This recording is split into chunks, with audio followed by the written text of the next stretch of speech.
સુરત શહેરમાં ચોમાસાના આગમન પહેલા જ પ્રી મોન્સૂનની કામગીરીને લઈને સવાલો ઉઠ્યા છે। ખાસ કરીને મજરા ગેટ વિસ્તારમાંથી મજુરા ફાયર સ્ટેશન તરફ જતા મુખ્ય માર્ગ પર ગટરનું ઢાંકણ તૂટેલી અને કોવાયેલી હાલતમાં ખુલ્લું પડ્યું છે, જે રાહદારીઓ અને વાહન ચાલકો માટે ગંભીર જોખમ બની ગયું છે। એક તરફ શહેર વહીવટી તંત્ર દ્વારા પ્રી મોન્સૂન કામગીરીના ભાગરૂપે ગટર, ડ્રેનેજ અને રસ્તાઓની સમારકામ કરવાના દાવા કરવામાં આવી રહ્યા છે, તો બીજી તરફ મજરા ગેટ પર આ પ્રકારની બેદરકારી છે। સ્થાનિક લોકો અનુસાર છેલ્લા 10 દિવસથી ગટરનું ઢાંકણ તૂટેલી સ્થિતિમાં છે, પરંતુ હજુ સુધી કોઈ ધ્યાન લીધું નથી।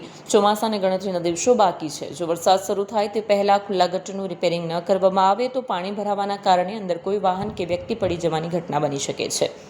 ગંભીર ઘટના ન બને તે માટે સ્થાનિક સમાજસેવીઓ દ્વારા આ બાબતે વહીવટી તંત્રને ફરિયાદ કરવામાં આવી છે। તેમણે માંગ કરી છે કે ચોમાસું શરૂ થતા પહેલા ગટરના ઢાંકણની યોગ્ય રિપેરિંગ કરવામાં આવે અને આવી બેદરકારી માટે જવાબદાર અધિકારીઓ સામે કાર્યવાહી થવી જોઈએ। કેમેરામેન હકીમ શેખ સાથે વસીમ હાસમીનો રિપોર્ટ, આઝાદ ન્યૂઝ, સુરત। समाजसेवी धर्मेश गामी। मजूरा गेटनी मजूरा फायर स्टेशन जता रोड पर ITI कॉलेजनी सामे बिल्कुल आ रीतનું જે ઢાંકણ તૂટેલું છે આ ખૂબ ખતરનાક પરિસ્થિતિમાં છે। કોઈ પણ રાહદારી એની અંદર પડી શકે, બાઇક ચાલક પડી શકે અને પ્રી મોન્સૂન જ્યારે મોન્સૂન આવવાની શક્યતાઓ છે ત્યારે જે પ્રી મોન્સૂનના નામે મહાનગરપાલિકાનું તંત્ર કામ કરી રહ્યું છે એમાં ઘણી બધી ક્યાંક ને ક્યાંક કચાશો છે। ગોકળગતિએ કામ થઈ રહ્યું છે।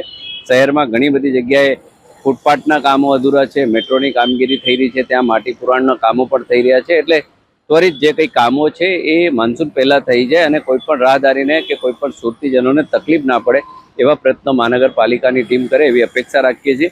અને સુરતીજનોને એક જ કહેવા માંગુ છું કે આપને જ્યાં પણ નાના મોટા આવા સમસ્યાની તકલીફો લાગતી હોય તો અવશ્ય મહાનગરપાલિકાની ટીમને જાણ કરો, એમને ફરિયાદ કરો। ઓનલાઈન એપ્લિકેશન છે, અન્ય પણ સુવિધાઓ છે, તો તત્કાલ આવી કોઈ પણ બાબત રિપેરિંગ થાય તો કોઈની જાનહાનિ ના થાય।